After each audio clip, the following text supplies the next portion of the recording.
Hola, muy buenos días. Hoy tenemos el gusto nuevamente de contar en entrevista con los jóvenes expertos en cultura digital de Lab Libre Digital. Me acompaña Manuel Ortiz y Nayeli Hidalgo Plasencia. Buenos días, ¿cómo están? Gracias por tomar nuevamente esta entrevista. ¿Qué tal, Luz? Muy buenos días. Muchas gracias por tenernos aquí nuevamente en este espacio. Igualmente, con muchas ganas de compartir un poco de lo que hemos venido aprendiendo a lo largo de este proyecto y evidentemente que les sea útil a tus escuchas. Muchas gracias. Y hoy tenemos un tema bastante interesante, no porque el anterior no lo haya sido, de hecho tuvimos muy buena recepción por parte de los radioescuchas, pero hoy vamos a hablar de enfermedades que a lo mejor uno no creía que pudieran existir en una plataforma digital. Sabemos que la salud mental pues es algo primordial dentro de todos los individuos, pero normalmente hablamos de salud mental como en cuestiones de depresión o hasta cuestiones de bullying, pero no dimensionamos que todo tipo de padecimientos o de enfermedades pueden irse hasta un ámbito meramente digital y hoy nos vienen a platicar sobre este tema, chicos. Así es, Luz. Pues nosotros como seres humanos en esta nueva convivencia que tenemos con el espacio digital, pues sabemos que se han ido detonando diversos fenómenos que han llegado incluso ahora a, pues digamos, a trastocar, o cómo podemos decirlo, como a ¿A traspasar? afectar Ajá, la salud mental. Exacto. ok. Entonces, vemos que hay una crítica hacia, pues, esta nueva forma de presentación o de afectaciones más bien que tiene o que comienzan a tener las personas a raíz del uso de las herramientas digitales y que parecieran que son totalmente inofensivas, pero obviamente, como lo mencionaba, como personas pues tenemos diversas maneras o compulsiones o obsesiones que podemos desarrollar a través del exceso del uso de estos dispositivos o del Internet. Entonces, bueno, y que terminan, como te lo mencionaba, pues afectando el cuerpo, la mente y llevando a otros desequilibrios o padecimientos bueno, que ya se están abordando ahora y que desde la parte médica pues ya se están, digamos, estudiando cómo tratar, cómo dar terapias frente a estos nuevos, digamos, nuevos retos también para los especialistas de la salud clínica. Una pregunta, lo que son las psicopatologías digitales ya están como establecidas en, no sé, en el DSM-5 o en ese tipo de documentos oficiales en cuestión psicológica, no sé si me explico. Algunas de ellas empiezan ya a tener un poco de registro, sobre todo ahora con la aparición ya del concepto de infodemia de la OMS, ya empiezan a involucrar muchas de estas problemáticas, pero algunas otras no, o gran parte de ellas todavía no, sobre todo porque muchas de ellas ya se daban anteriormente. Por ejemplo, la hipocondria es un cuadro que ahorita vamos a hablar, que ya existe, está catalogado por estas diferentes instituciones como es la OMS, ¿no? Y en este otro contexto hablamos de cibercondria. Sin embargo, no ha habido, digamos, que todavía de la totalidad de estos conceptos, ahora sí que una oficialización, pero sí se empieza a hablar de ellos, ¿no? Sobre todo porque mucho de lo que vivimos en lo físico lo, lo trasladamos a lo digital tal y como es. Entonces, ahí viene esta frase de lo virtual también es real. Entonces, también es donde está esa conexión. Uh-huh.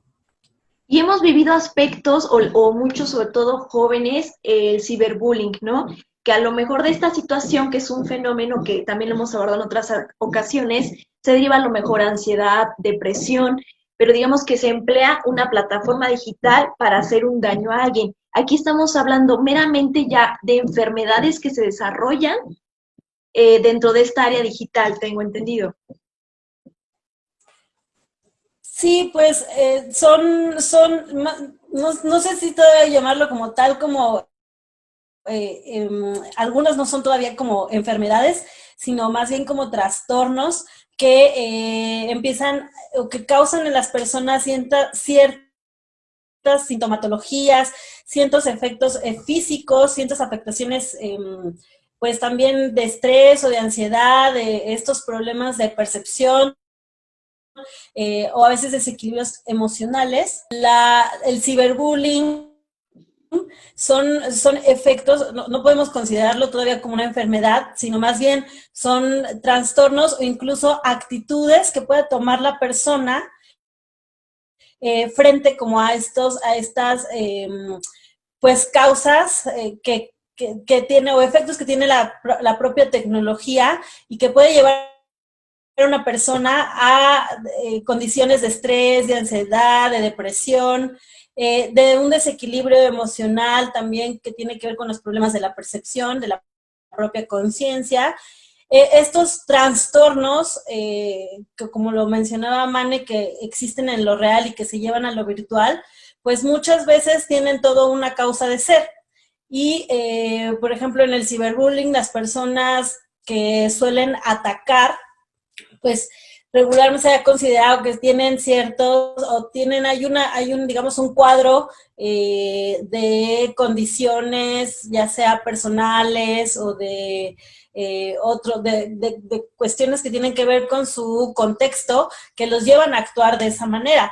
Y a la vez las personas que están pues recibiendo esos ataques pueden también desarrollar efectos que les pueden pues causar como estos padecimientos ya más sintomatológicos, incluso que pueden tener afectaciones físicas o discapacidades físicas, porque pues el propio estrés a veces te impide o causa efectos en tu salud física y mental, ¿no? A veces pasa que el estrés, pues como sabemos, nos puede causar dolor de espalda, dolor de cabeza, y bueno, como lo decíamos. Entonces, dentro, digamos que de la categoría de las psicopatologías, no todo es enfermedad o no todos son enfermedades, sino más bien trastornos o algunas discapacidades también podría considerarse. En este caso, Luz, el ciberbullying sería una actitud que constituye una consecuencia de una psicopatología.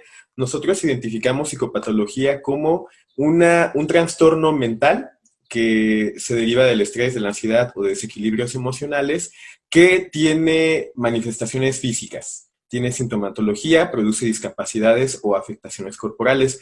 La mayoría de las psicopatologías, y son digitales porque están alrededor de estas tecnologías que utilizan el código binario, ese es sobre todo como lo abordamos, sobre todo ocurren en el interior del individuo, es decir, en sus actitudes, en sus hábitos frente a la tecnología. Nosotros podemos tener un joven que tenga nomofobia, es decir, miedo a no estar sin su celular.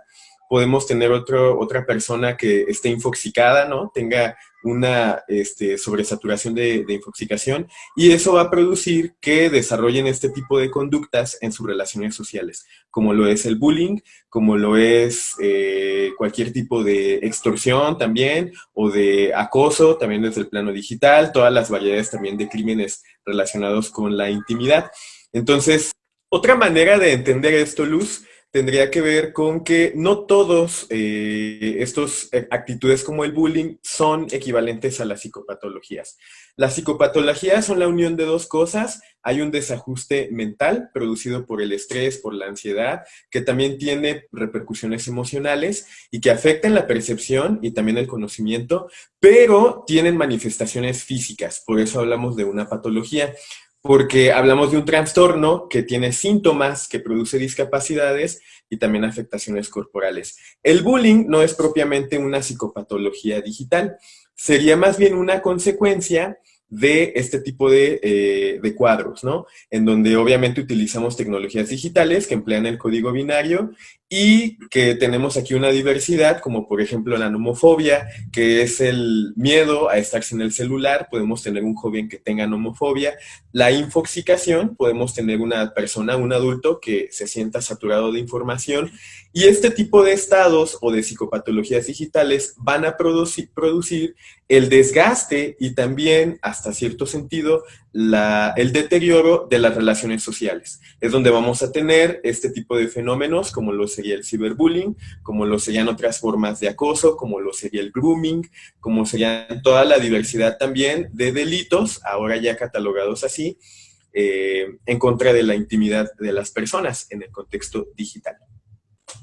Ok, y bueno, no sé si les gustaría que pudiéramos arrancar, yo creo que con esta parte de la infoxicación, sobre todo porque ha ido cambiando la cuestión de los medios. Está, bueno, la gente seguramente que nos escucha, pues sabemos que los medios comenzaron los medios impresos, después la radio, después la televisión, pero ahorita toda la cuestión de contenido, de información, se ha mudado también, se ha tenido que adaptar incluso al espacio digital, ya sea para Facebook, para portales como tal de noticias, pero vamos, también a veces estamos en tanto contacto, o más bien diariamente, muchas horas, pero a una excesiva cantidad de información.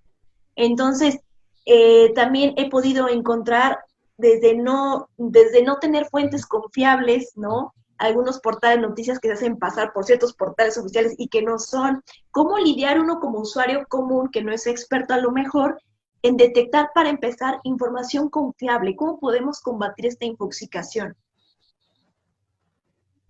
Es importante, Luz, mencionarte que México ocupa el 9º lugar a nivel mundial de usuarios que gastan más tiempo en Internet al día.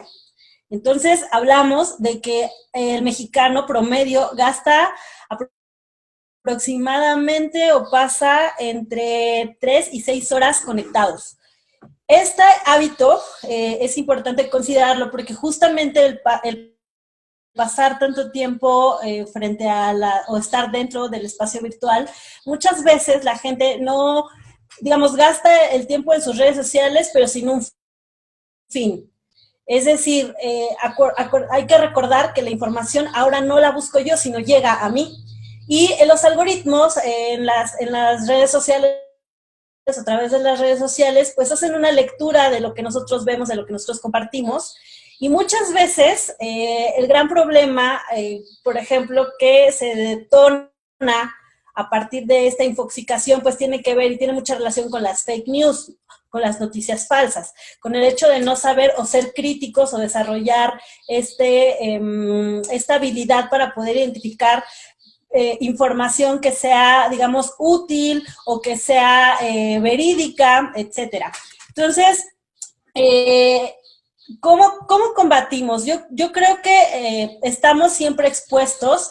Nosotros desde que nos conectamos estamos expuestos a este fenómeno de la infoxicación, ¿no? El hecho de gastar cuánto tiempo, es decir, ni siquiera que exista un criterio propio de saber cuánto tiempo gasto o estoy dentro, porque podríamos abrir un teléfono y a lo mejor hay veces que estamos 1 hora en Facebook y pareciera que no lo notamos, que pareciera que son 5 minutos de estar, digamos, ya hay un hábito del timeline, al estar viendo memes o fotos, etcétera, y no percibimos realmente en qué estamos gastando nuestro tiempo dentro del espacio digital.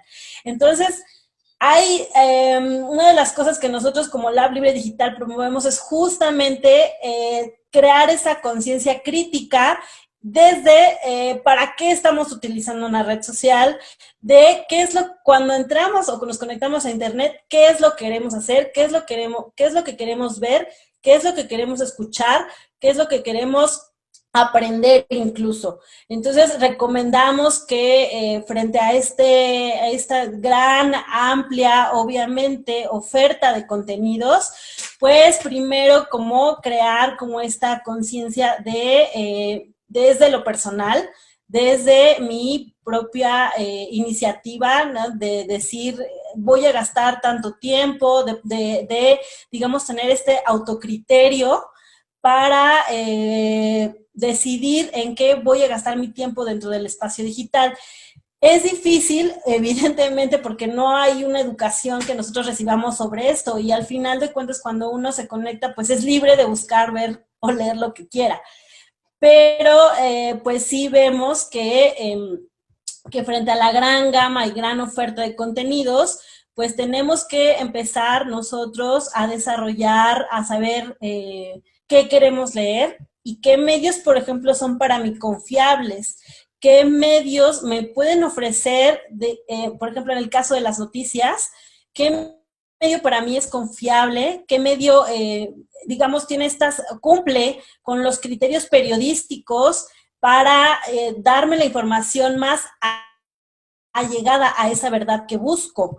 Que otra pregunta que consideramos importante es verificar la información. Tampoco tenemos la cultura de la verificación, que es, digamos, contrastar eso que encuentro, que no simplemente muchas veces, o uno de los grandes problemas es que la gente ahora, pues dicen, ya no leen, no, lo cierto es que sí leemos, pero a veces no de manera completa.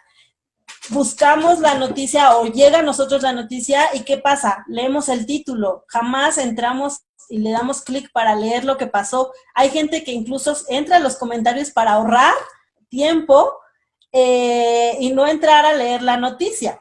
Pero, o sea, bueno, son cosas que tenemos que ir reaprendiendo y para hacer frente a este tema, por ejemplo, de las fake news y sobre todo también evitar esto de la infoxicación. Nosotros en Lab Libre Digital Luz creamos una pequeña campaña de cómo hacer frente a las fake news y identificamos 3 pasos esenciales para enfrentarnos a todo tipo de información. Tenemos el primero, que es leer, y no solamente hablamos de una lectura de palabras en este sentido, vamos a revisar en qué consiste, sino, como lo dice Nayeli, ir más allá de los títulos, conocer también el lenguaje de los medios, cómo se mueve Twitter, cómo se mueve Facebook, identificar autores, fuentes, fechas, leer contenidos, checar la estructura. Muy importante lo que mencionabas, ver si no es periodismo sarcástico, como pasa con el medio El Acueducto en el caso local, o como pasa con Deforma, con infinidad de medios que evidentemente son parte de una nueva generación de información satírica, y a veces pues también conocer la idea principal. Después de esto viene la parte de la verificación, en donde nosotros localizamos fuentes, que es mucho de lo que ustedes hacen, también en el periodismo Luz, y en general en los medios, comprobar la veracidad, fechas, declaraciones, información con otros medios y, por último, con algún especialista responsable. Y esto prácticamente se viene dando ya como una responsabilidad de todo ciudadano, estés o no en el ámbito de los medios. Finalmente, tenemos la idea de ser crítico, que tendrá que ver con el hecho de ver cuál es la agenda detrás de una información, si la compartimos, cómo beneficia, igual siempre cuestionar lo que llega a nosotros y cómo nosotros estamos también de alguna manera abordando o no, o abonando para evitar la proliferación de estas noticias falsas. Sí, pues, recordemos que, como lo dice el término de infoxicación, nosotros nos sobrecargamos de datos. ¿Qué pasó, por ejemplo, ahora en la pandemia? Hay un momento en que la gente ya no quería saber de temas que tuvieron que ver con el COVID o con el coronavirus. ¿Por qué? Porque todo el tiempo estamos bombardeados de esos temas, estamos tan bombardeados de esa información, que es cuando entonces empezamos a sentir estrés. Es decir, ya no quiero saber más, ya no quiero saber nada de lo que está ocurriendo en el mundo y prefiero separarme o dejar el teléfono porque empieza esta sobrecarga o esta saturación, bloquea la mente. Entonces, pues ya prefiero no leer nada y ¿qué sucede, no? ¿Qué pasa a veces cuando no queremos estar informados? Pues digamos que en el plano real, pues a veces podemos creer pues lo que nos diga la vecina o lo que se habla sobre después de comer, etcétera, ¿no? Los temas de sobremesa. Pues, creo que es importante estar informados, pero también tratar, ¿no? De, digamos, dosificar esa información a la que quiero llegar y tratar de no saturarme, porque esto pues nos conduce a esta sobrecarga que pues puede causar un estrés, ¿no? en mí y seguramente a mucha gente durante este fenómeno que ha pasado en el mundo, pues seguramente se sintió de esa manera en algún momento. Claro, no se trata de mantenernos, digamos, ajenos a lo que está pasando en las noticias, en las redes sociales, pero como ustedes comentan, plantear incluso límites de usar mis redes sociales, de estar conectada. Y ahora, ¿qué tipo de estrategias ustedes nos podrían recomendar, por ejemplo, para buscar portales fidedignos, portales de noticias, las páginas oficiales? Porque muchas veces no todos conocemos esta parte de que las páginas son oficiales. ¿Cómo podemos corroborar ese tipo de páginas?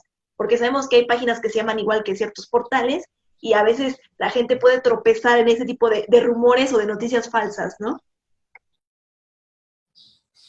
Pues entra mucho en esta parte de cómo leer la información. Las terminaciones de las URLs son muy importantes. Hace unos meses, en el auge de la pandemia, surgió un bulo o digamos que una cadena de fake news que circulaba en WhatsApp y de hecho circuló también en Messenger, que prometía o hacía esta aseguración de apoyos federales, habiendo llenar un registro o para ello necesitaba llenar un registro y enviarlo, ¿no? Era evidentemente un caso de phishing, fue advertido por muchas dependencias, nosotros también lo compartimos en su momento, y lo que tenía esta dirección, Luz, es que tenía una terminación diferente, no tenía la terminación .gov.mx.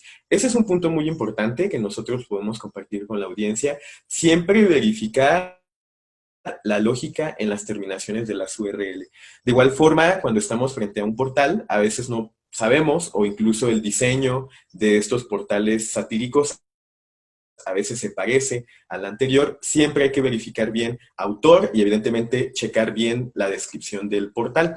Aquí el problema, como lo dice Nash, es que mucha de la información que se comparte solamente se comparte por título. Leemos el título, si acaso el balazo, y ahí queda prácticamente la curiosidad, y en ocasiones no hemos leído lo que hemos revisado. Entonces nosotros hacemos mucho énfasis en la parte de aprender a leer las URL y también lo que tiene que ver con cada medio. Si estamos leyendo una nota periodística, la estructura que tiene, cómo ver si es confiable. Si estamos leyendo una nota en Facebook, si estamos leyendo un tweet, que también a veces ahorita ya hay varios perfiles de políticos o de figuras públicas que están duplicados, pero son satíricos, y a veces las personas han llegado a hacer viral una información que no es cierta. Eso también tiene que ver mucho, Luz, con el lenguaje de cada red social, y evidentemente en la medida que uno lo utiliza, es importante ir descubriendo estos elementos de las interfaces y no quedarnos solamente en lo que de alguna manera es la zona de confort inicial. Sí, una de las digamos, opciones que nos ofrece Internet es que hay una gama de medios para escuchar, para leer noticias. Entonces, claro que cada quien es libre de elegir dónde puede confiar él, pero sí creemos que es importante leer siempre las descripciones, quiénes son los dueños, por ejemplo, ahora existen pues los blogs, pero es importante saber qué periodista es el que está detrás, ¿no? ¿Quién está escribiendo detrás? Y hay muchas maneras de investigarlo. Entonces, bueno, desde mandar un correo o ver el perfil a través del tweet y ver qué tipo de contenidos son los que comparte la persona que escribe, etcétera, etcétera. Hay muchas maneras de poder, digamos, verificar, a lo que me refería, ¿no? Quién está detrás y qué intenciones también puede tener cierto medio, ¿no? Todos sabemos que en el periodismo hay ciertas líneas editoriales, se habla, ¿no?, de la derecha, izquierda, etcétera. Bueno, tiene que ver con las propias preferencias ideológicas de la persona, pero siempre, bueno, incluso aunque sea de esa forma, es importante que nosotros aprendamos a verificar y a investigar y que sepamos que quien hace periodismo de investigación, por ejemplo, pues va a tener un trabajo, digamos, desarrollado que justo cuente con fuentes, datos que puedan ser verificados a través de estas fuentes oficiales. Entonces, bueno, a lo que me refiero es que hay que buscar y siempre tratar de ir más allá y no ser conformistas con lo que solamente a mí me llegue, sino despertar o tratar de despertar esa curiosidad para poder verificar y contrastar información y para poder comprobarla también, puede ser, ¿no? O sea, no confío solo en lo que me dice este medio, pues buscar otro y otro más, hasta que diga, bueno, esta información creo que es cierta. Y entonces ahora sí la comparto con mis contactos o con mis redes, porque creo que es una información que vale la pena que se lea o que se conozca. Y por último, Luz, también existen los verificadores de hecho o fact-checkers. En Latinoamérica tenemos a Verificado.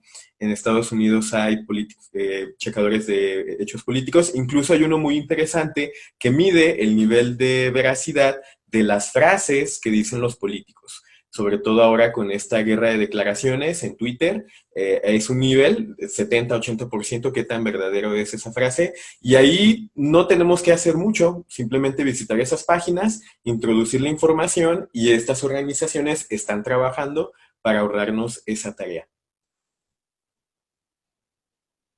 Y con el uso constante de estas plataformas, bueno, también nos vamos a esta dependencia que hemos tenido o que tenemos, yo creo que de una manera obligada se nos ha generado a tanto a las tecnologías como también a estar pendientes del teléfono. Lo comentaba, creo que Manuel, lo de la nomofobia, ¿no? Hay momentos de la vida donde incluso uno ya no puede estar sin su celular. También depende mucho el tipo de profesión que la gente tenga, que tenga que estar pendiente, a lo mejor 24 esté su teléfono, pero muchas veces esta ansiedad o esta dependencia al teléfono es por una cuestión, no sé, meramente psicológica, lo de la nomofobia, chicos.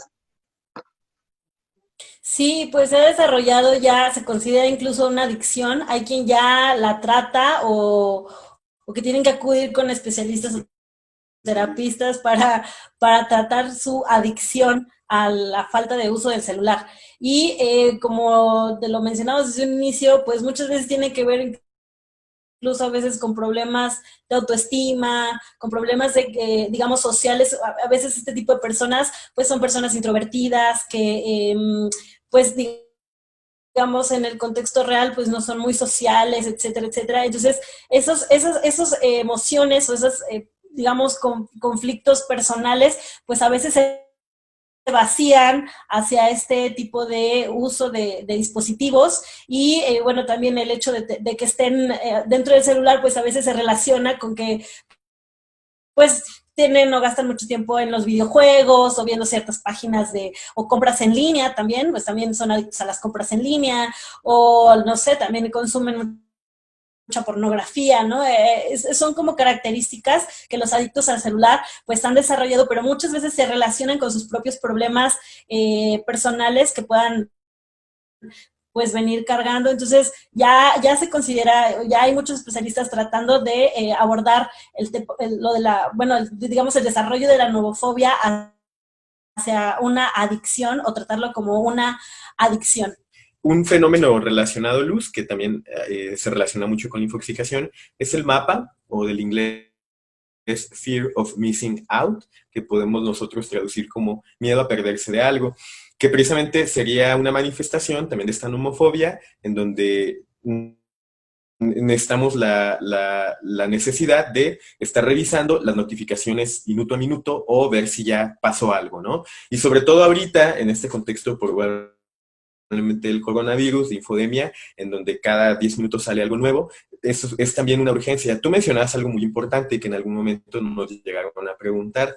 ¿Hasta qué punto la obligación de estar informado y de estar conectado a través de nuestros dispositivos desde el plano laboral se convierte posteriormente en un problema?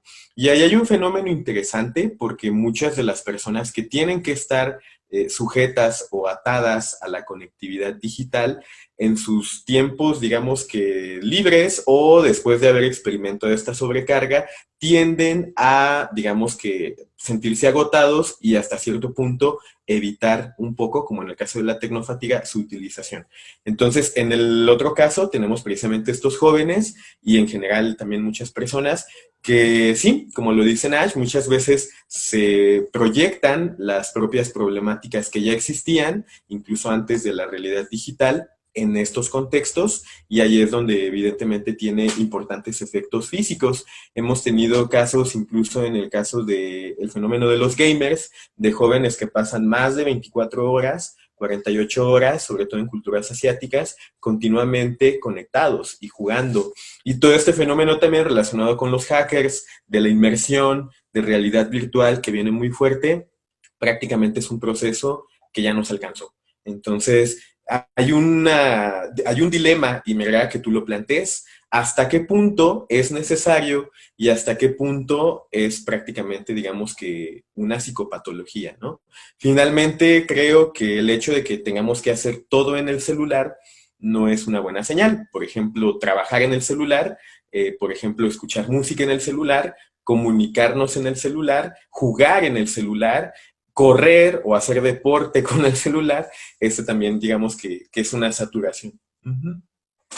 ¿Consideran que ahorita la situación que estamos pasando todos, ¿no? De esta pandemia, seguramente nos ha obligado, ya lo comentamos en la emisión pasada de radio, a usar más estas plataformas digitales? ¿Consideran ustedes, o no sé si hay una estadística como tal, por ejemplo, de cuántos jóvenes padecen a lo mejor homofobia, ¿no? O cibercondria, que se vaya a incrementar este tipo de patologías derivados de la situación que estamos viviendo, de que estamos haciendo casi una vida digital la mayoría de nosotros?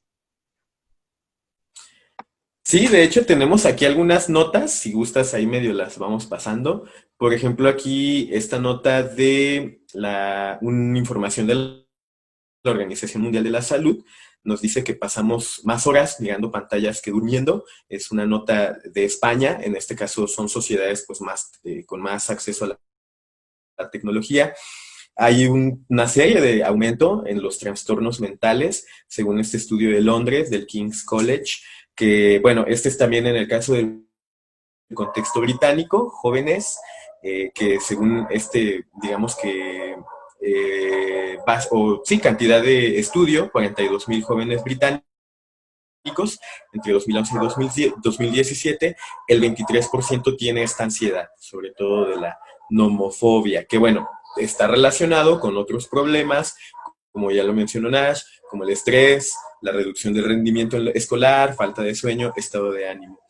Y bueno, esto que mencionas, sí se ha dado la cibercondria a nivel pandemia y muy fuerte. Lo veíamos ahora con la comprobación de que la dexametasona o esta nueva medicamento sí funciona con el coronavirus. Bueno, prácticamente los pacientes que en realidad la necesitaron están batallando para conseguirla porque muchos ciudadanos la compraron sin necesitarla. Entonces, hay un importante proceso y fenómeno de automedicación, sobre todo con el ibuprofeno, que aparentemente tenía que ver con estos efectos de desinflamación que se mencionaban ahí, y llegamos hasta cosas que muchos toman como broma, pero que nosotros sí nos parece algo serio, porque no es tanto que uno piense que las personas en realidad vayan a pensar de esta manera, pero hay un fenómeno que se está dando de posverdad y de en donde cada quien prácticamente sí está revalorando, ¿no? Lo que es y lo que no. Y esto ocurrió en Querétaro, precisamente en el marco de la pandemia, por allá en marzo, en donde pues bueno, ¿no? Ahí pusieron en riesgo su vida, llegaron al hospital y finalmente esto tenía que ver con la propia etiqueta que decía que mataba al coronavirus. Esta marca precisamente incluyó esa leyenda y la gente pensó que pues lo podía usar. Entonces, ahí está precisamente Sí. datos y hasta anécdotas también. Digo, es chusco, ¿no? Y como bien mencionas, sí puede generar un poco de risa, porque uno considera que es como hasta una broma, ¿no? Bueno, sabemos que el jabón y que el cloro, pues, son los que destruyen, ¿no? Esta proteína que está envuelto el famoso virus, pero eso también derivó en que personas lo tomaran, no sé si es una sobreinformación o que la gente es hipocondriaca y busca, ¿no? Y googlea, y realmente toma la decisión de hacer gárgaras, por ejemplo, con cloro, o hasta no sé si comer jabón, ¿no? Pero digo, no podemos hacer una crítica hacia las personas que somos mortales. Si también vimos que en Estados Unidos había sugerencias de la presidencia, incluso de usar cierto tipo de sustancias que son realmente nocivas para las personas, ¿no? Sí, ha sido bastante peligroso en el tema de la cibercondria. Justo hay estos verificadores han insistido muchísimo, las mismas plataformas como Facebook han abierto, Twitter, han abierto espacios de búsqueda sobre todas las dudas que las personas puedan tener sobre tratamientos, sobre medicamentos que tengan o que se puedan tratar para el coronavirus. Lo cierto es que todavía no hay una vacuna, no hay un tratamiento como establecido para poder curarlo o erradicarlo. Entonces, es como una falta de conciencia, a veces pareciera que una falta de conciencia social sobre cómo debemos leer esta información. y por eso es para nosotros como importante que exista la intención o la alfabetización mediática y digital para no caer en ese tipo de cosas, porque como lo dices, muchas veces lo tomamos a broma, pero lo cierto es que siempre hay que pensar en el contexto y ser empáticos, ¿no? No todas las personas tienen este acercamiento con las herramientas, con la tecnología, con las herramientas digitales, y evidentemente puede haber una desventaja, ¿no? A lo mejor ellos no están infoxicados porque no les interesa leer noticias en internet o simplemente no tienen redes sociales. Entonces, es un gran porcentaje de una brecha digital que está presente, que existe. Entonces, pues son rumores, lo que me refería, ¿no? Son rumores que escuchan en la calle o que alguien por ahí soltó la información y ellos pueden creer que es cierta.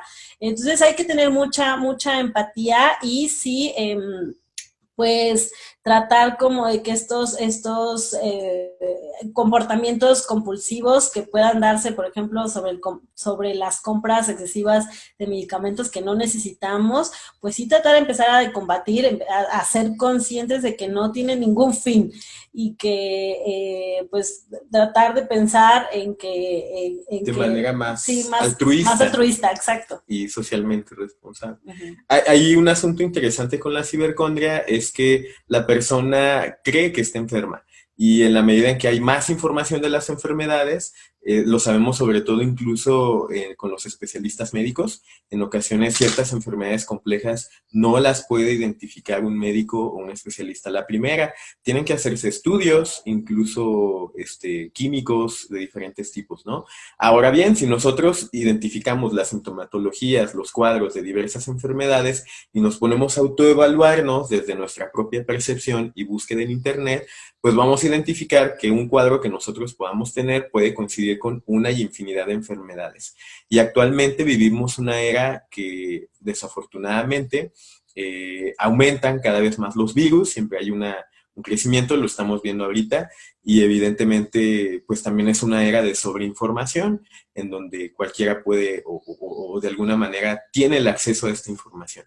Incluso hay varios sistemas que te permiten autodiagnosticarte como médicos en línea, pero finalmente no se toma como hecho y evidentemente no es un diagnóstico formal. Entonces, siempre en la parte de la cibercondria, pues sí tener mucho cuidado, porque en ese caso sí estamos también jugando un poco con nuestra salud. De no tener necesariamente algo, podemos pasar así o afectar a quienes sí lo tienen. Igual, si la gente tiene necesidad de consultar información que tenga que ver con ello, pues siempre nos recomendar ir a las páginas oficiales, a donde podamos tener una información, sino que nos dé un diagnóstico para a lo mejor sí tener una idea, ¿no? De que pueda ser alguna enfermedad, pero no tiene nada que ver con un tratamiento, que es totalmente algo distinto y que las personas que padecen esto de la cibercondria pues lo llevan hacia allá. Entonces sí, podemos informarnos, hay muchas páginas con datos, con información que nos pueden orientar, incluso hay chatbots, páginas que nos ofrecen chatbots sobre estos temas médicos, hay consultas en línea con especialistas, pero bueno, lo recomendable siempre es acudir siempre con expertos y acudir a estas páginas que nos ofrezcan, digamos, como que tengan esta como validación científica también de que lo que se consulta pues está más apegado, ¿no? a los estudios verificados o que se puedan tener a nivel global, o más, digamos, sí, cercanos a la realidad. Entonces, bueno, siempre tratar de consultar al experto creo que es como lo más lógico y lo más acertado. Así es, y bueno, esta parte de las cibercondrias me parece muy interesante, porque bueno, si la gente no está enferma, pero empieza incluso a buscar, ¿no? ¿Sabes qué? Tengo 3 síntomas, y uno los googlea y te deriva y te arroja una infinidad de padecimientos o de enfermedades, y que a lo mejor tú mismo vas a provocar que desarrolles otro tipo de síntomas, ¿no? Y yo creo que esta situación del COVID, y eso yo sí me achaco esta situación de enfermedad, perdón, de que en algún momento uno despierta, ahorita hay cambios de temperatura, hilar de la garganta y trae un como catarro, inmediatamente ya conocemos muy bien los síntomas, pero automáticamente como que el cerebro se activa y dices, chin, a lo mejor ya me dio COVID, ¿no? Entonces yo creo que ahorita todo es más fácil desarrollar a lo mejor un tanto esta ciberconda y de la hipocondria, que muchas personas también lo padecen. Entonces, ¿cómo lidiar con esta situación que estamos diariamente en contacto todos también, desde una parte, digo, no tanto como un aspecto psicológico, pero cómo mantenernos sanos de cierta manera mentalmente, porque ahorita también sabemos que muchas cosas se reactivaron y la gente ya sale a trabajar y aunque estabas guardada a lo mejor casi 100 días, ahorita tuviste que volver a salir y enfrentarte al movimiento de personas, de tráfico, de estar más expuesto al virus. ¿Qué podríamos hacer? ¿Ustedes qué recomendarían desde su punto de vista de que observan las cosas desde el movimiento digital? Claro que sí, Luz. Pues mira, nosotros retomamos un poco las ideas de este artículo de Pilar Jericó publicado en El País. Ella trabaja toda la parte de salud mental en este periódico. Y bueno, en general, la salud mental creo que es el tema central de lo que hemos estado hablando, ¿no? Y en general, esto ya lo declaró la OMS, lo han declarado gobiernos, hay un impacto emocional a nivel social por el coronavirus. Es decir, todos estos psicopatologías que se mueven alrededor de este fenómeno están relacionados precisamente con la ausencia pues, de una estabilidad, la parte económica, la parte política, la parte social. En México también tenemos muchos otros fenómenos sociales, además del coronavirus o de la pandemia, que prácticamente también ahorita están muy fuertes. Y bueno, esto es una curva de adaptación. Aquí nosotros vamos a hablar específicamente en el caso del coronavirus y de la pandemia, que implica precisamente el surgimiento de este virus que no existía hace un año, ¿verdad? Y que atravesamos toda esta serie de hipótesis que obviamente tienen que ver con llegar a un estado negativo, y esto nosotros lo mencionamos desde un punto de vista como todo proceso de adaptación es una curva, y llegamos hasta el punto más abajo de negatividad, en donde evidentemente nos sentimos vulnerables, nos sentimos desprotegidos, tanto desde el plano social, etcétera, ¿no? ¿Y cuál es la respuesta? O lo que nosotros hemos también hecho hincapié al manejar este concepto, este tema, sobre todo la importancia de la conciencia de nuestros hábitos. Lo veíamos mucho cuando los jóvenes, por ejemplo, estudiantes, dejaron de ir a la escuela. Muchos de sus horarios de sueño fueron trastornados muy fuertemente. También en general de los usuarios de redes hubo un pico de conectividad a las 3 de la mañana durante el primer mes de la pandemia, donde la gente no tenía, estaba en insomnio y prácticamente pues se metía a Twitter, ¿no? A esta hora. Entonces, estos hábitos de inicio no eran buenos. De igual forma, lo que tiene que ver con cómo te alimentas, no está abierto el gimnasio, cómo vas a hacer ejercicio, cómo te comunicas con las personas con las que requieres estar comunicado, como tu pareja, tu familia, para saber que están bien, a través de un Zoom, a través de una videollamada. Fueron nuevos hábitos que hemos estado construyendo. Y ahorita, Luz, nosotros, en virtud de que ya prácticamente vamos de salida, pensaríamos que todos aprendimos a desarrollar nuevos hábitos.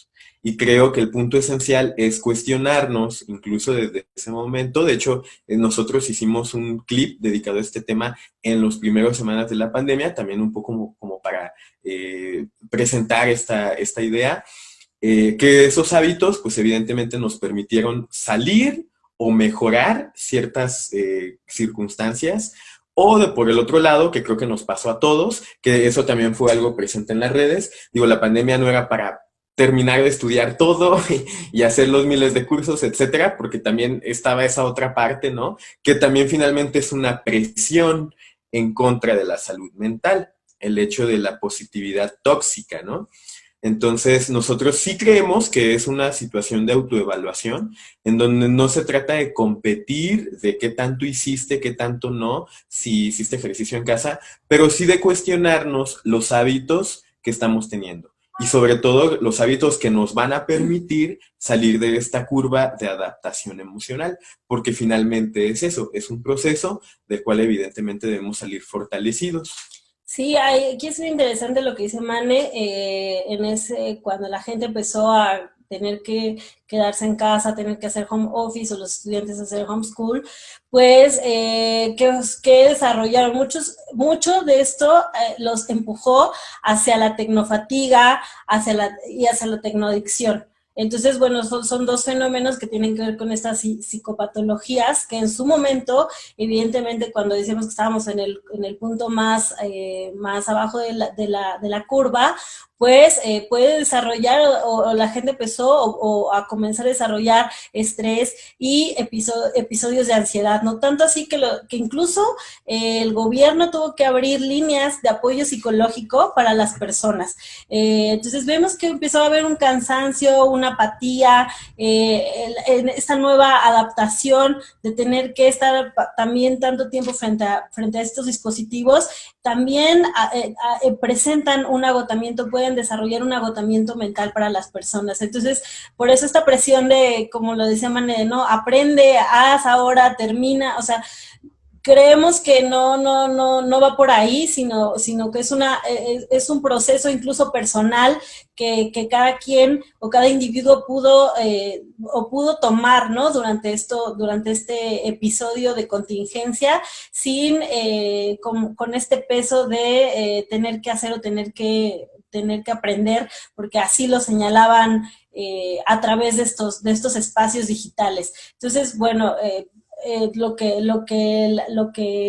vemos es que empezó al principio, pues hay estados de alarma, hay resistencia por parte también de las personas a esa adaptación, y a qué conduce cuando no podemos controlar, o no podemos obtener esta reflexión, esta conciencia, pues al agotamiento y al cansancio, y como lo decíamos, al tener que hacer un detox digital total, porque buscar la desconexión total debido a que pues no hay una presión sobre esto. Y ahí recordemos que toda situación de estrés deriva en ansiedad, y esa ansiedad puede ser superada si logramos superar esa curva.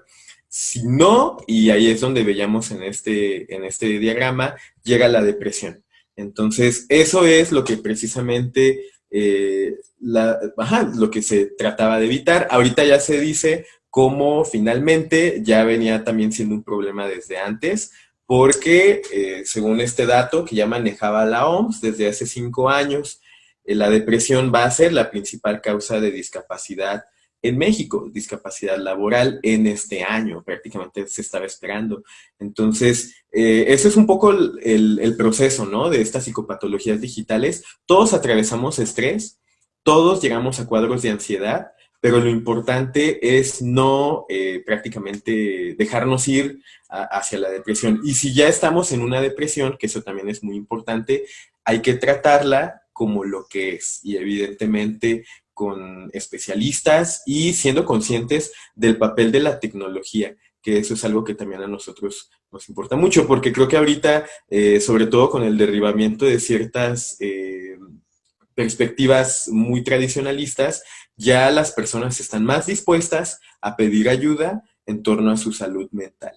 Y evidentemente el coronavirus es un parteaguas también para que esto ocurra, Luz. Así es, lo hemos abordado, lo he mencionado también en otras entrevistas. Lo que se viene, lo dicen los especialistas de la salud mental, se viene una pandemia mental, ¿no? Porque digo, si ya veníamos con un ritmo de vida, de cuestiones de depresión, de ansiedad, también el ritmo tan acelerado que llevábamos, pero vamos, este fenómeno relativamente fue nuevo para todos, ¿no? Sí se han habido otras pandemias, pero pues hace ya bastantes años. Pero una pandemia de este tipo, digamos que todos somos nuevos en esta situación y estamos viendo cómo, aparte de mantenernos sanos, cómo sobrellevar la situación de la pandemia que ahorita estamos padeciendo. Quisiera abordar otro aspecto, si ustedes me lo permiten, de psicopatologías de la tecnoferencia, que tiene que ver con cómo van a cambiar las relaciones personales o cómo cambian las relaciones personales, tengo entendido, de interacción cara a cara. Sabíamos que ya había ciertas deficiencias, ciertos adolescentes son muy hábiles, de hecho hay muchas campañas de eso, que son muy hábiles para poderse contactar por WhatsApp o por redes sociales, pero al momento de que necesitan interactuar cara a cara, ya no es algo que sea tan sencillo para ellos, como a lo mejor generaciones como nuestros padres o como nuestros abuelos o todavía nosotros, ¿no? Pero vamos, esta situación también me imagino que va a derivar en que se pierdan todavía un poco más la relación cara a cara con las personas. Claro que sí, Luz. Esa es una preocupación que de hecho nosotros la tratábamos en nuestros, pues ahí en las charlas de la maestría. Y bueno, esta preocupación, Luz, siempre ha existido a lo largo de la historia. Por ahí cuentan que cuando los filósofos griegos empezaron a escribir, ¿no? Pues pensaban que las personas ya no iban a poder pensar. Cuando apareció la televisión, todo el mito de la caja que pues idiotizaba a las personas. Cuando ahora que aparece el Internet, igual los riesgos pues surgen, ¿no? Pero sí hay una serie de fenómenos dentro de nuestra identificación y en el caso de la tecnoferencia se da un fenómeno interesante, ahorita vamos a ver la infografía, porque es cuando la tecnología, lejos de ayudarnos a comunicarnos y a estar de alguna manera comunicados entre nosotros, más bien de alguna manera nos dificulta esa comunicación. De aquí surge otro fenómeno que se le denomina el fobbing, que es cuando tú tienes a alguien enfrente, lo hacemos todos, todo el tiempo, y aquí lo vamos a ver en esta infografía, a ver si se alcanza a ver. Para los que están en radio no la pueden ver, okay, claro pero... que sí. El fobbing, entonces, es el acto de omitir o ignorar a una persona, una situación o a la realidad misma por centrar la atención en el dispositivo digital. Entonces, muchos jóvenes son señalados, ¿no?, por hacer este famoso fobbing, que, bueno, es parte precisamente de este uso. Pero que también a lo mejor el teléfono se ha tornado, lo hemos también, bueno, se han abordado este aspecto, perdón, como hasta en una muletilla. A lo mejor no es tanto que el joven no te vea o te esté ignorando o te esté omitiendo, sino que simplemente a lo mejor no sabe ni siquiera cómo dirigir una mirada a una persona que tiene enfrente. Entonces, también se ha convertido el teléfono en una muletilla, yo creo que para muchos de nosotros, ¿no? De llegar y simplemente, si bien te vas, saludas al desconocido que tienes a un lado, pero te sientas e inmediatamente te sumerges en la pantalla de tu teléfono. ¿Tiene también que ver con esta parte del fobbing que mencionan ustedes? Si quieres. Sí, en este caso también sería un fobbing pues realizado, como dices, más como una muletilla, como una especie de hábito, evidentemente para evitar una socialización. Pero la tecnoferencia abarca eso y abarca esta sensación muy Black Mirror-esca, que plantea precisamente cómo, y este es el momento muy interesante para entenderlo, cuando estás mensajeando con alguien a través de una aplicación de mensajería como WhatsApp y esa persona aparece en línea, hay una disponibilidad de la comunicación, pero hay una especie de interferencia tecnológica que tiene que ver con los significados y evidentemente la decodificación y codificación del mensaje en estos medios que no te permite comunicar algo en la facilidad que esa mensajería te lo propondría. Entonces, la tecnoferencia tiene diferentes niveles. De entrada, desde esta justificación de no socializar, de no intimar, ¿no?, incluso entre las parejas, en las familias, pero también es esta fuerza o esta especie de sensación que no podemos explicar por qué, a pesar de que nos da las mejores posibilidades para comunicarnos, finalmente no desarrollamos todo ese potencial. Y eso evidentemente sí tiene que ver con muchas de las, digamos que de los estados psicológicos y emocionales que hemos construido como sociedad alrededor de la tecnología. Sí, muchas veces también, y es importante como recordarlo, que los individuos en estas facetas o digamos como en este campo y estas oportunidades de comunicación que tenemos, pues digamos que también la tecnología ayuda muchas veces a que estas personas o estos individuos que son desinhibidos, bueno, más bien a través de la tecnología, ese carácter también a lo mejor de apatía o en la comunicación interactiva que nos permite, pues podemos mostrar otras facetas, ¿no? Podemos ser desinhibidos, podemos ser, incluso tratar de ser otros individuos, y esto se relaciona, como lo mencionamos, lo venimos mencionando, con los problemas ya sociales que puede tener una persona, y es que a lo mejor es que por eso también conduce a esta pues actividad de querer siempre estar ahí, ¿no? Porque les permite o permite ser una máscara para ellos donde puedan ser lo que quieren ser. Y bueno, eso es un comportamiento bastante repetitivo entre jóvenes, que también obviamente ha desarrollado y como causa otros fenómenos que pueden llevar, por ejemplo, cuando cambian de identidad o se roban un perfil y cambian de identidad o crean estos avatars, es decir, hay como una gama también de oportunidades de comunicación que pueden ellos experimentar y que permiten las propias tecnologías. El fenómeno del catfishing nos habla mucho de eso y de cómo, pues sí, estas tecnologías nos permiten vivir mundos en la versión digital que no vivimos en la versión de la realidad. Algo que quisieran ustedes como agregar dentro de estas psicopatologías, porque bueno, tengo otra pregunta, por ejemplo, si este tipo de psicopatologías las tienen ubicadas como por grupos de edad, no sé si me explico, a lo mejor las personas de 50 años para arriba viven más una infoxicación y a lo mejor una nomofobia es más entre jóvenes. ¿Hay alguna relación que podamos tener sobre las patologías o realmente es algo que todos viven de la misma manera?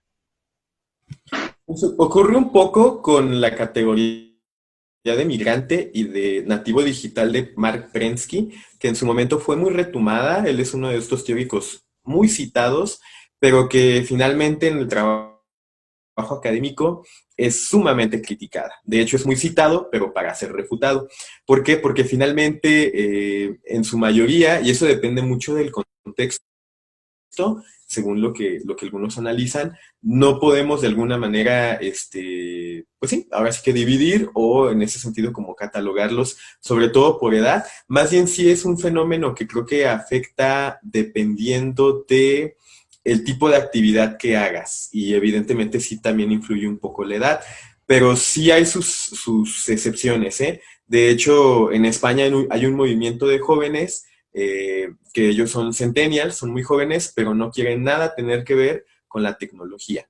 Y tenemos estos casos de influencers, youtubers, que son personas de la tercera edad y que si bien les ayudan sus familiares a estar ahí, ahí de hecho estaba este caso de la abuelita más viejita, creo que de Facebook o de YouTube, que ella misma se interesaba. Entonces, sería creo que un poco en ese sentido, determinista, sobre todo, abordar así como como digamos que una perspectiva de límite de edad, pero sí, evidentemente lo vemos en el día a día, las nuevas generaciones están más propensas, pero eso creo que también tiene que ver, Luz, con el hecho de que ellos no tienen un punto de comparación respecto a cómo era la vida antes de estos dispositivos, como lo tendríamos un millennial o como lo tendría un baby boomer o una persona de edad. Estos jóvenes nacen en este contexto. Y esa es una desventaja importante, sobre todo si lo vemos desde una construcción de una postura crítica. Sí, creo que, como dicen, no podemos ser determinantes en decir tal edad, tal edad, tal edad, porque lo que sucede en Japón, el fenómeno de estos jóvenes que ya mencionaba Mane, que los papás, o sea, viven encerrados en su cuarto, no conviven y están totalmente aislados, pues son personas que pueden ir desde los 15 hasta los 21 años. Pero pues también puede ser aquellas personas adultas mayores que no tengan otro contacto más que su teléfono y digamos no tengan otra actividad más que estar en él. Entonces, pues sí, es bastante, seguramente habrá estudios que ya estén analizando este tipo de contextos, estadísticas, nosotros por ahora no los tenemos a la mano, ni conocemos alguno para podértelo citar, pero pues sí creo que hay que tener como esta visión amplia hacia que cualquier persona, cuando no tiene desarrollado esta autorreflexión sobre el uso de la tecnología y de cómo usa o se apropia o hace uso de sus dispositivos, etcétera, etcétera, pues puede padecer o caer en cualquiera de estas psicopatologías, ¿no? Es que incluso, por ejemplo, cuando hablamos de la tecnofatiga, seguramente nos pasa, es esto, la tecnofatiga es estar tanto tiempo en la computadora y que empezamos a desarrollar dolores de espalda. Hay personas que de la muñeca o incluso terminan en el hospital, ajá, por el uso del mouse. Entonces, o sea, ya es decir, es muy fácil que cualquier persona cuando está expuesto a las nuevas herramientas, pues pueda desarrollar alguno de estos padecimientos, desde la tecnoadicción, la infoxicación, ¿no? De estar todo el día en redes sociales, la nomofobia, ¿no? ¿Qué pasa? Que hay gente que se siente, no puede salir de su casa, incluso son capaces de regresar a su casa porque no pueden salir sin el celular, ¿no? Y cuando pues a lo mejor puede haber teléfonos en la calle, etcétera, etcétera, ¿no? Que incluso también esta parte de la infraestructura es muy interesante. Han empezado a desaparecer los teléfonos, ¿no? ¿Cuántas veces nos aprendemos un número celular? Ya no nos aprendemos los cumpleaños de nuestros amigos, de nuestra familia. Es justo porque estamos depositando todos estos hábitos o estamos entregándolos o condicionándolos a un aparato o a que queden guardados en una memoria para que este trabajo de memoria pues lo haga o lo tenga alguien más y no yo, ¿no? Entonces, bueno, son reflexiones que parecieran muy sencillas o que podemos tener como caminando por la calle, pero hay veces que no somos capaces de verlo o de analizarlo, y eso creo que nos ayudaría a adquirir este criterio de sobre qué estamos haciendo, para qué usamos, para qué tenemos y para qué nos van a servir realmente estas nuevas tecnologías, porque bueno, ahora hablamos del celular, pero pronto pues vendrá la realidad virtual, pronto vendrá la inteligencia artificial con otras cosas. Entonces, bueno, evoluciona tan rápido que no sabemos realmente cuál va a ser el futuro de ellas también con claridad.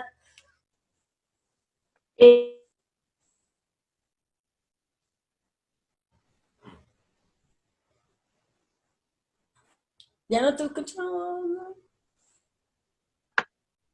Perdón. Quizás este comentario en relación al fenómeno que ahorita también como que se está viviendo o se nota más, ¿no? El trabajo en casa, el famoso home office, también creo que algo comentamos en la ocasión pasada, de qué tanto ha derivado en una tecnofatiga, ¿no? A lo mejor una persona que tiene un horario de 8 horas, así su jornada normal, o 10 horas, incluso algunas notas han rescatado, han podido también darse cuenta de que estas horas laborables, digamos que se van como difiriendo durante todo el día, y en lugar de ser 8 horas de trabajo, 10 horas de trabajo, luego se convierten en 12, 14 horas, porque a lo mejor tienes que contestar un correo a las 10, 11 de la noche, porque ahorita también ha cambiado esta dinámica laboral. Claro que sí, Luz. El nivel de exigencia para el trabajador también ha cambiado. De hecho, vemos reformas en Francia, en donde ya no puedes molestar a un trabajador por diferentes medios después de cierta hora, en la noche. En México tenemos mucho que trabajar en ese aspecto porque prácticamente cada vez se está difundiendo más el límite entre la vida privada y la vida pública, sobre todo en las funciones laborales. Entonces, esto que mencionas es muy interesante porque vemos cómo el trabajo se ha metido, y hay unos textos muy interesantes que lo desarrollan desde el plano metafórico, filosófico, a nuestra vida privada. Es decir, donde estamos con nuestros hijos, con nuestros hermanos, nuestra familia, ahí ya tenemos también a lo laboral. Y efectivamente, el hecho de que haya todavía una brecha de aprendizaje de las tecnologías se traduce en mayor tiempo para preparar una clase, mayor tiempo para estar conectado en una reunión, mayor tiempo para hacer una tarea, evidentemente para aprender a usar el dispositivo. En general nosotros pues vemos el gran repunte que tuvo Zoom, que ya lo mencionábamos la vez pasada. Prácticamente eso es como un dato innegable de cómo las videollamadas o prácticamente todo esto fue para arriba, pero en cuanto a datos de de tecnofatiga, sobre todo creo que ya están saliendo algunos iniciales, pero prácticamente lo vemos como fenómeno, yo creo, ahorita en lo físico, ¿no? O de comentario a comentario, sobre todo en el ámbito educativo, hay jóvenes que han desarrollado una aversión a la educación a distancia, porque evidentemente estas estrategias no atendían mucho a las características de la educación a distancia. Efectivamente, también hay trabajadores que evidentemente ya no, digamos que tienen la misma motivación que tenían antes, pero sí, sí es una problemática muy interesante que sobre todo tiene que ver con el aspecto laboral, porque como ha ocurrido en otros países, esta conectividad perpetua, la permanencia de estar ahí conectado, evidentemente tiene que estar regulada y tiene que ser discutida también. Sí, y es importante que se empiece a hablar de ello porque pues todo apunta y con la situación pues no sabemos cuál va a ser realmente el panorama de lo que está ocurriendo. Hace unas semanas Mark Zuckerberg incluso ya mandó y dijo que los trabajadores de Facebook van a hacer y van a continuar haciendo trabajo en línea, igual que Twitter. También su personal va a ser ya definitivo, es decir, ya es una decisión definitiva de aquí en adelante sobre el hacer home office, y que es una tendencia a nivel global que ya se venía planteando como una opción para los trabajadores de diversos campos. Y entonces vemos que, bueno, ya que se está experimentando y que ya está ocurriendo, pues no sabemos, ¿no?, cuál va a ser el destino de muchos profesionales en este futuro laboral que se permea, que va a haber un despunte hacia empresas que van a mandar ya definitivamente a trabajar a su personal desde su casa. Entonces es importante que se empiece a regular, que se empiece a discutir estas pues condiciones también de trabajo, y se empiece a respetar también estos dinámicas, los tiempos, porque pues como mencionas, ¿no? Habrá que te llega el mensaje del jefe a las 12 de la noche y pues hasta ahora habrá que responderlo y cómo decir que no. Entonces, en México todavía no hemos hablado, no se ha planteado esto. En la materia de educación, pues no se tiene tampoco con seguridad cuándo regresarán los chicos a clases. Entonces, también hay que pensar en la organización de las materias, ¿no? Y de que finalmente, pues es un cambio bastante drástico para algunos. Ya en algunas universidades se empezaban a dar materias en línea, etcétera, etcétera, pero pues el hecho de que sea 1 o 2 materias comparada con 9 o 5 o 6, pues sí es bastante amplio. Entonces habría que empezar a hacer estas reflexiones, empezar a hablar de cómo regular y de cómo adaptarse también, ¿no? De cómo incluso aprender a disciplinarnos en el sentido de establecer horarios de trabajo y que no interfieran, o que no digamos que podamos combinarlo con una vida cotidiana en la que, por ejemplo, hay mamás que tienen que atender a sus niños, o hacer la comida, o hacer, bueno, etcétera. No lo pienso en ese plano, pero igual puede ser con que hay que pagar, no sé, ¿no?, tal cosa al banco, etcétera, etcétera. Entonces, bueno, habrá que equilibrarlo. Así es, Luz, y sobre todo ya para concluir esta pequeña parte, reconocer que también no somos robots, no somos máquinas, no somos organismos automatizados y requerimos producir hábitos de trabajo desde casa.